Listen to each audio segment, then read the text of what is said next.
नमस्कार, बहुत स्वागत आप सभी का। मैं आपके साथ अब्दुल नबी हसन हूं और आप देखना शुरू कर चुके हैं आपका चहीता अर्ज किया प्रोग्राम। और अर्ज किया प्रोग्राम में एक बार फिर से हमारे साथ तमाम कवि और कवित्री जुड़ने वाले हैं। वो कवि और कवित्री जो आपके साथ पहले भी आपसे रूबरू हो चुके हैं, मुलाकात कर चुके हैं आप उनसे भी, और एक बार फिर हमारे इस शो की शोभा बढ़ाने के लिए इस प्रोग्राम में शिरकत कर रहे हैं। तो बिना देरी किए ही स्वागत करते हैं। आज सबसे पहले हमारे साथ जो जुड़ रहे हैं नोएडा से, दिल्ली के नज़दीक में ही नोएडा है, नोएडा से हमारे बीच आ रहे हैं। पत्रकारिता जगत में भी अपना नाम उन्होंने रखा है, यानी कि विख्यात है, और साथ ही साथ काव्य की दुनिया में भी एक अच्छा नाम है। दरअसल इनका चरित्र चंचल है और व्यक्तित्व साहित्यिक है। इनका नाम ही है पंडित साहित्य चंचल साहब। बहुत बहुत धन्यवाद, बहुत शुक्रिया। आइए साहब, आपका बहुत बहुत शुक्रिया, आप एक बार फिर से हमारे इस प्रोग्राम में शिरकत कर रहे हैं। आपने पिछले एपिसोड में देखा साहित्य साहब ने शानदार काव्य पाठ किया था, और आज क्या कुछ सुनाएंगे जाहिर तौर पर देखने को मिलेगा। समसामयिक विषयों पर बेहतरीन लिखते हैं, और आज क्या कुछ पेश करेंगे देखने वाली बात होगी। इसके अलावा आज हमारे साथ एक खूबसूरत कवित्री हमारे साथ जुड़ रही हैं, प्रीति त्रिपाठी इनको कहते हैं। बेहतरीन काव्य पाठ पिछले एपिसोड में देखने को मिला। बहुत बहुत शुक्रिया प्रीति जी, बहुत बहुत धन्यवाद एक बार फिर से अर्ज किया कि इस प्रोग्राम में शिरकत करने के लिए। तो प्रीति त्रिपाठी एक बार फिर से हमारे बीच है। पिछले एपिसोड में आपने देखा भी था, शानदार प्रीति जी ने काव्य पाठ किया था। लेकिन आज हमारे बीच दरअसल सीधे यमलोक से यमदूत आ गए हैं। ये यमलोक से नहीं आए, ये मुंबई से आए हैं। मुंबई से हमारे बीच यमदूत जी इस वक्त मौजूद है। बहुत बहुत धन्यवाद, बहुत शुक्रिया आपका यमदूत जी। स्वागत करना चाह नहीं रहा था, लेकिन क्या करें, करना पड़ रहा है। बहुत बहुत धन्यवाद, बहुत शुक्रिया आपका। यमदूत साहब हमारे साथ हैं। हास्य के बेहतरीन हस्ताक्षर हैं, अलग अलग हास्य कविताओं के साथ साथ एक सीख भी देखने को मिलती है इनकी रचनाओं में। तो आज क्या कुछ पेश करेंगे जाहिर तौर पर देखने को मिलेगा। इसके अलावा आज हमारे साथ गुंजन मेहरा जुड़ रहे हैं। बहुत अलग अलग इन्होंने मंचों पर शायरी की है, गज़ल पढ़ी है, और आज हमारे साथ इस प्रोग्राम में शिरकत कर रहे हैं। बहुत बहुत धन्यवाद, बहुत शुक्रिया गुंजन मेहरा साहब। और गुंजन मेहरा साहब उन कवियों में शुमार हैं जो दरअसल जो हम आपके बीच एक हमारी ईमेल आईडी है, ईमेल के ज़रिए हम जब कहते हैं आप लोगों से कि आप लोग हमें वीडियोस भेजिए, तमाम वीडियोस आती हैं, उनमें हम कुछ चुनिंदा लोगों को सेलेक्ट करते हैं। और गुंजन साहब शानदार इन काव्य पाठ करते हैं, अलग अलग मंचों पे थे। तो हमारी टीम ने गुंजन साहब को संपर्क किया और उसके बाद आज हमारे बीच हैं। बहुत बहुत धन्यवाद गुंजन मेहरा, आपका भी बहुत बहुत शुक्रिया। लेकिन इस काव्य पाठ की शुरुआत हम आज करेंगे चंचल भाई से, पंडित साहित्य कुमार चंचल साहब से करेंगे। स्वागत कर रहा हूं, आज क्या कुछ पेश कर रहे हैं आप? जी सादर प्रणाम। मैं हसन साहब थोड़ा सा अपने काव्य पाठ से कहना चाहूँगा, क्योंकि पिछले एपिसोड में आपने कहा था कि आप एक कवि भी हैं और पत्रकार भी हैं। हाँ। तो पता नहीं किस तरह से रिश्तों को निभाते होंगे। अच्छा। तो मुझे वो बात थोड़ा दिल से लगी और मैं कहना चाहता हूँ, पत्रकार की जब बात आती है तो मैंने पत्रकारिता पर ही, आज के माहौल पर जो जैसी पत्रकारिता है उसके विषय पे ही मैंने लिखा। मतलब टेलीविजन पर खड़े होकर टेलीविजन के खिलाफ। जी, मैं किसी की बुराई इसको करने था ना ले, कोई पार्टी भी इसको निथा ना ले, कोई पत्रकार भी ना ले। जो सच्चाई का बखान है, मैंने पहले भी कहा था कि मैं सत्य को लिखता हूँ और जमीन से जुड़ी कविताएं लिखता हूं। बिल्कुल, बेशक, स्वागत है साहब आपका। लेकिन उससे पहले मैं थोड़ा सा कुछ एक शुद्ध हिंदी में आपको थोड़ा सा कुछ कहना चाहता हूँ। 4 पंक्तियां हैं कि मन सागर में तैर रही है वृत्तशिलाएं। मन सागर में तैर रही हैं वृत्तशिलाएं, स्वयं मिटाए नहीं मिटी मेरी आशाएं। क्षितिज दिखता नहीं क्रुद्ध है दशों दिशाएं, क्योंकि दिशाएं 10 होती हैं। 4 सब जानते हैं, 4 उनके कॉर्नर्स होते हैं, तो और ऊपर और नीचे। कि मन सागर में तैर रही हैं वृत्तशिलाएं, स्वयं मिटाए नहीं मिटी मेरी आशाएं। क्षितिज दिखता नहीं क्रुद्ध है दशों दिशाएं, बनो 11वीं दिशा मेरी बेचैन निशाएं। अच्छा है, हाँ, अच्छा है। 11वीं दिशा, हाँ, बहुत अच्छा। अंतर्वृत्ति संगठन स्थिति वृषंखल करती, दुख भार शिलाओं का कोई भी विधि न हरती। लहरों के प्रतिकूल ने मेरी नाव विचरती, सच है मन की आशा तृष्णा कभी न मरती। हाँ, हाँ, हाँ। अब मैं आता हूं मुख्य कविता की तरफ। जी, स्वागत आपका भाई। जिसका मैंने शीर्षक भी दे दिया। शीर्षक पे मैं लिखता नहीं हूं, लेकिन शीर्षक इसका मुझे देना पड़ा कि कैसे कह दूं मैं पत्रकार हूं। अच्छा, हाँ, हाँ, हाँ। कैसे कह दूं मैं पत्रकार हूं। हाँ। सरकारों के आदेश मानकर बद्ध लेखनी से लाचार हूं। सरकारों के आदेश मानकर बाध्य लेखनी से लाचार हूं, स्वच्छ इंडिया पर लिखता हूं और मंदिर मस्जिद का प्रचार हूं, रोजी रोटी महंगाई मुद्दों का करता आया बहिष्कार हूं, वैसे तो मैं कलमकार हूं पर कैसे कह दूं मैं। अच्छा है भाई, अच्छा है, अच्छा है भाई, स्वागत। बहु सास और खास सीरियल का चढ़ता सिरसाम बुखार हूं। सिरसाम बुखार जान लेकर ही हटता है, सभी जानते हैं कि बहु सास और खास सीरियल का चढ़ता सिरसाम बुखार हूं, ला इलाज हूं, रोगग्रस्त हूं, पीड़ित प्रताड़ित सच में बीमार हूं, निज स्वार्थ निहित मैं भाव रहित दरबारों का चाटुकार हूं, वैसे तो मैं कलमकार हूं पर कैसे कह दूं मैं पत्रकार हूं। अच्छा है भाई, अच्छा है। बहुत शुक्रिया। कहने को तो मैं चतुर्थ स्तंभ हूं, कहने को तो मैं चतुर्थ स्तंभ हूं, भरता रोज नई हुंकार हूं, बुद्धिजीवी वर्ग रिलेटेड और सर्वजन का मानव अधिकार हूं, भटक गया निज फर्ज धर्म से, भटक गया निज फर्ज धर्म से, करता खुद का मैं बलात्कार हूं, वैसे तो मैं कलमकार हूं पर कैसे कह दूं मैं पत्रकार। अच्छा है भाई, अच्छा है, अच्छा है, बहुत बहुत शुक्रिया, बेहतर है।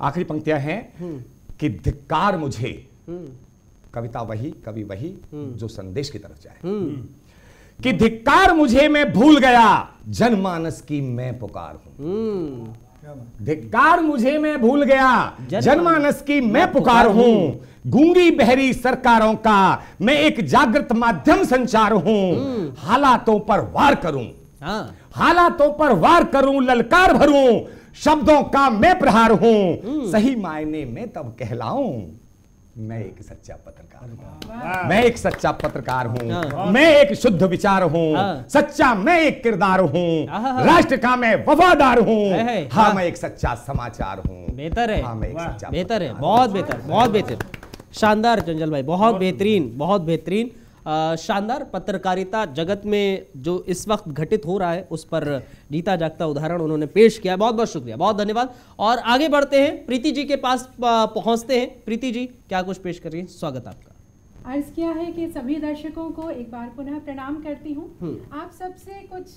प्रेम प्यार की बातें करती हूँ, क्योंकि मेरा मानना है कि प्यार वो है जो जीवन की दशा और दिशा दोनों को बदलने की ताकत रखता है। तो प्यार के नाम एक मुक्तक पढ़ती हूँ, सुनिएगा। स्वागत है जी। जुबां शीरी नजर नीची अधूरी हर कहानी है, जुबां शीरी नजर नीची अधूरी हर कहानी है, किसी को याद कर कर के उम्र सारी बितानी है, किसी को याद कर कर के उम्र सारी बितानी है, मोहब्बत में दिए जाते हैं तोहफे हर तरीके के, मोहब्बत में दिए जाते हैं तोहफे हर तरीके के, वो झीलों के शहर से था दिया आँखों को पानी है, वो झीलों के शहर से था दिया आँखों को पानी है। और अब एक गीत आपको यादों के गलियारों में ले चलती हूँ।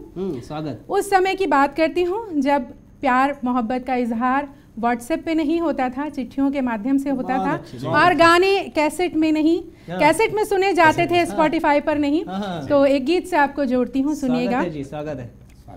उन गलियों से होकर गुजरे जिनमें महक तुम्हारी थी, उन गलियों से होकर गुजरे जिनमें महक तुम्हारी थी, तुम ही थोड़े दीवाने थे, अल्हड़ उम्र हमारी थी, उन गलियों से होकर गुजरे जिनमें महक तुम्हारी थी, तुम भी थोड़े दीवाने थे, अल्हड़ उम्र हमारी थी। व्हाट्सएप वाले क्या जानेंगे जो खत में लिख डाला है, व्हाट्सएप वाले क्या जानेंगे जो खत में लिख डाला है, छुप छुप कर मिलते थे कैसे धड़कन को संभाला है, स्प्लेंडर के पीछे उड़ती चुन्नी में फुलकारी थी, तुम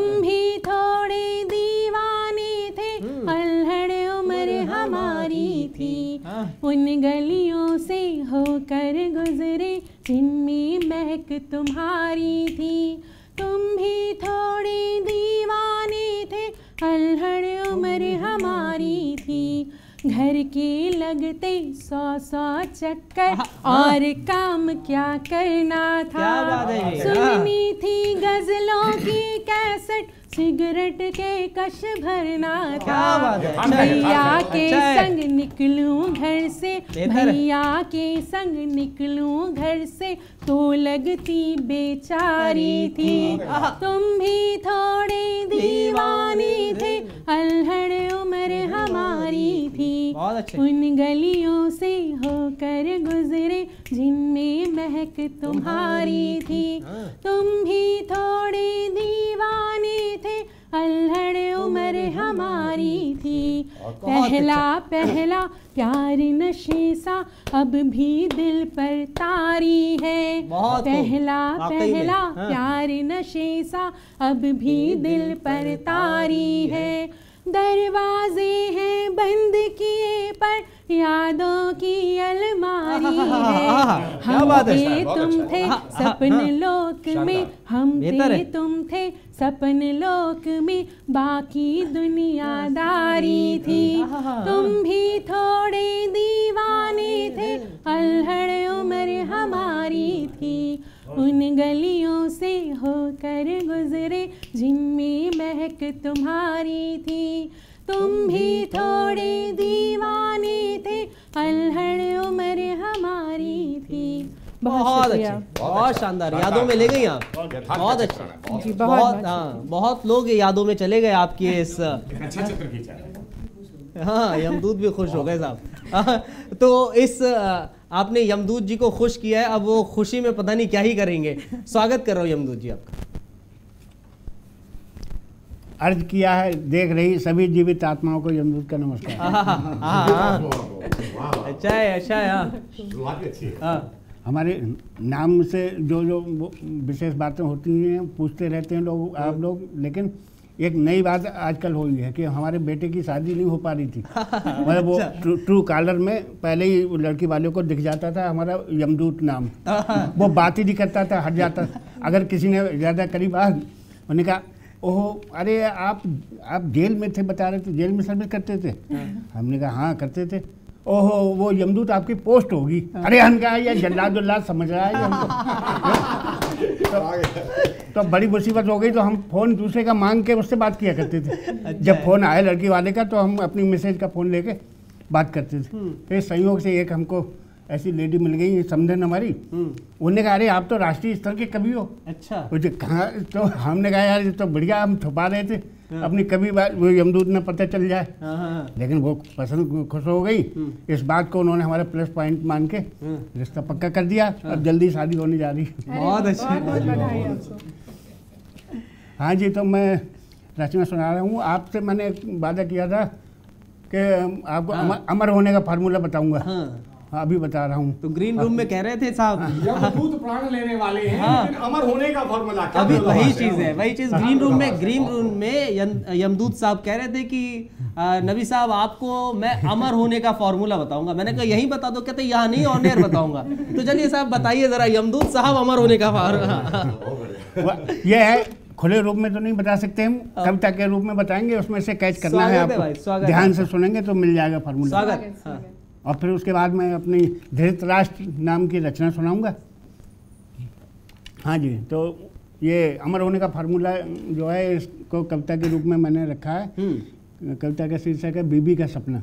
अच्छा, हाँ, सपना बीबी का। हाँ, कालिदास हुए अमर, सुन पत्नी की फटकार। कालिदास हुए अमर, सुन पत्नी की फटकार। तुलसी पर भी रत्ना ने किया यही उपकार। किया यही उपकार हम पर भी बीबी ने। अच्छा, किया यही उपकार हम पर भी बीबी ने। रोज करती होंगी। अमृत मिला ना हमको, जा पहुंचे मदरा पीने। हूँ बहुत बलवान, मिलना था यह ज्ञान। पीने के बाद ही ज्ञान प्राप्त होता है कि मैं बहुत बलवान हूँ। तो हूँ बहुत बलवान, मिलना था यह ज्ञान, न पीता कैसे। किया विचार, क्यों ना दौड़े पटरी पर, दौड़ता इंजन जैसे। तो दौड़ने लगे। तो किया विचार, क्यों ना दौड़े पटरी पर दौड़ता इंजन जैसे। सामने से इंजन आ रहा था, पटरियां गवाह, बेचारा थरथरा रहा था। हाँ, अच्छा है। हाँ। सामने से इंजन आ रहा था, पटरियां गवाह, बेचारा थरथरा रहा था। निकट आता देख मुझे भय से चिल्लाने लगा। क्या बात है। निकट आता देख मुझे भय से चिल्लाने लगा। मौका मिला था आज, मैं भी ताकत दिखाने लगा। मरने के बाद सोचा, अब रिजल्ट में तो कोई गुंजाइश है ही नहीं, है। तो मरने के बाद सोचा, देखूं नाम ले रहा जग में अब कोई। सोचा मरने के बाद देखूं जग में नाम ले रहा कोई। मित्र मंडली संग संग पत्नी कितना रोई। अवसर पाकर चुपके से झांका स्वर्गलोक की खिड़की से। अवसर पाकर चुपके से झांका स्वर्गलोक की खिड़की से। सचमुच मैं अमर हो गया, सबके नहीं पर बीवी के दिल में। अच्छा। सपना सबके नहीं पर बीवी के दिल में। 50 लाख बीमे का रुपया जो जा पहुंचता उसके बिल में। अच्छा। नाम मेरा ले लेकर कहती, पता नहीं था कर लोगे इतना। नाम मेरा ले लेकर कहती, पता नहीं था कर लोगे इतना। वरना क्यों व्यर्थ गंवाती जीवन अब तक, पहले ही कर लेती पूरा सपना। अच्छा है, अच्छा है। और रचना सुना रहा हूँ धृतराष्ट्र। स्वागत है। आज जब बढ़ती आबादी से चिंतित है संपूर्ण राष्ट्र, रामलाल घर हो चुके 6 पुत्र पुत्रियां 8। 6 पुत्र पुत्रियां 8 यानी 14 बच्चे। 6 पुत्र पुत्रियां 8। अच्छा। और सबके सभी जिंदा हैं। अच्छा। कर्मों पर जिनके माँ बाप नहीं, पड़ोसी तक शर्मिंदा है। अच्छा। नाग पंचमी के दिन एक नाग उनके दर पर आया। रामलाल ने शीश झुकाकर दूध का प्याला आगे बढ़ाया। दूध पीते ही नाग ने करी तेज फुफकार। रामलाल बोला, महाराज क्षमा करें, चीनी घर में है ही नहीं, दूध भी लाया हूँ उधार।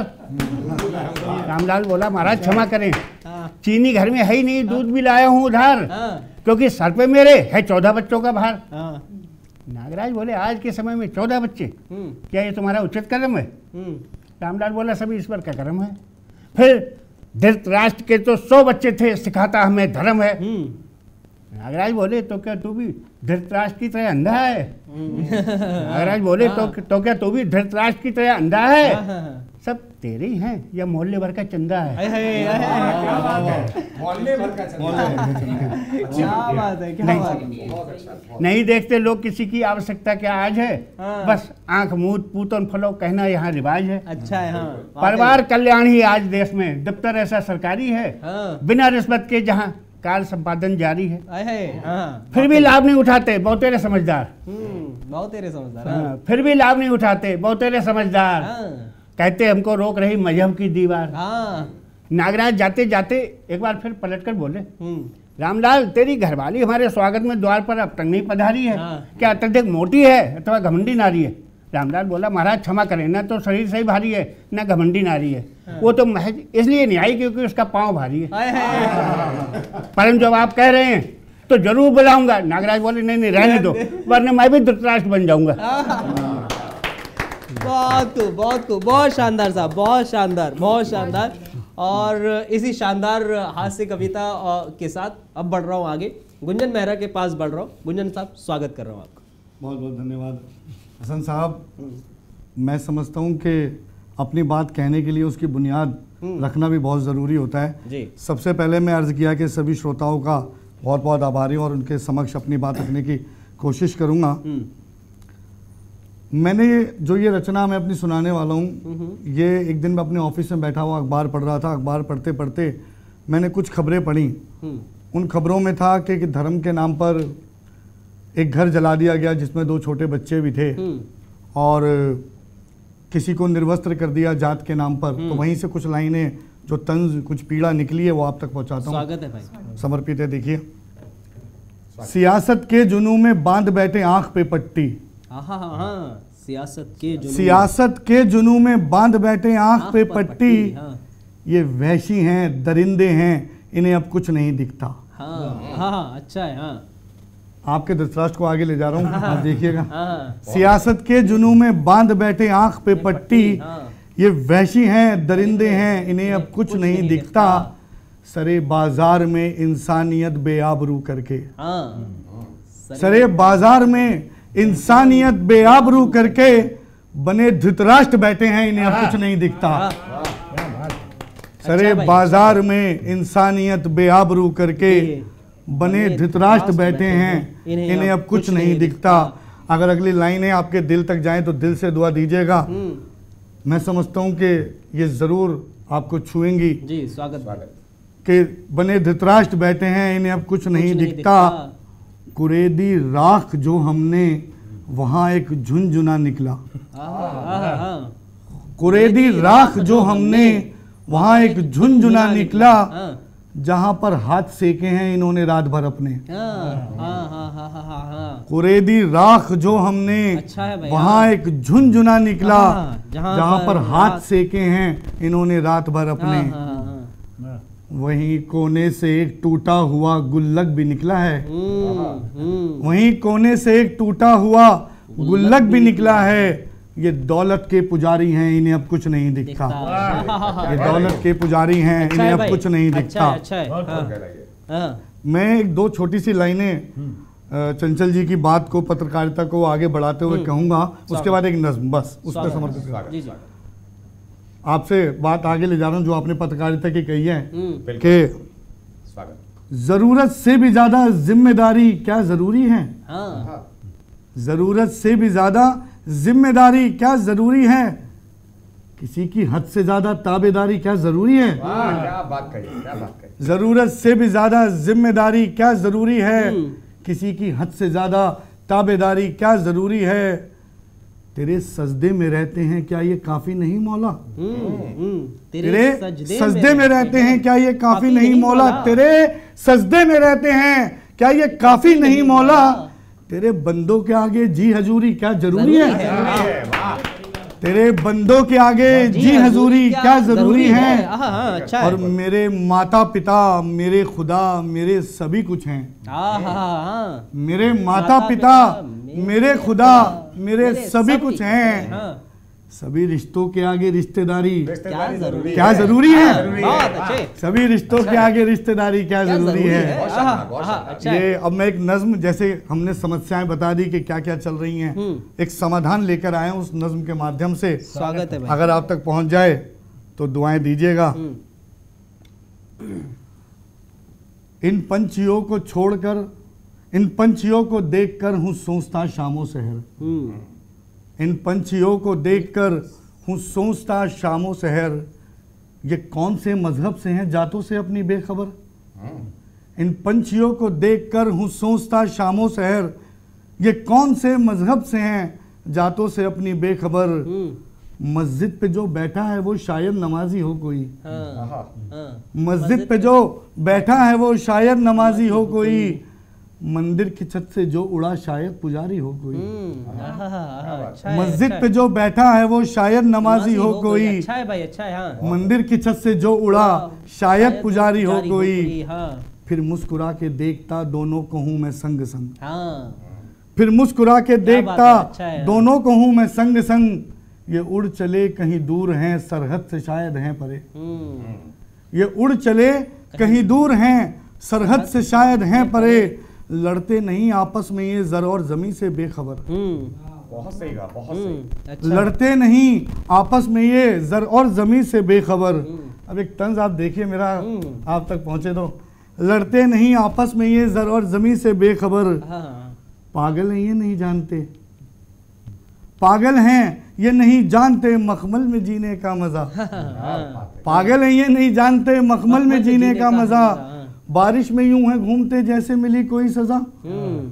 पागल हैं ये नहीं जानते मखमल में जीने का मजा। बारिश में यूं है घूमते जैसे मिली कोई सजा। इनको भी वीजा दीजिए, इनकी भी भाषा बांटिए।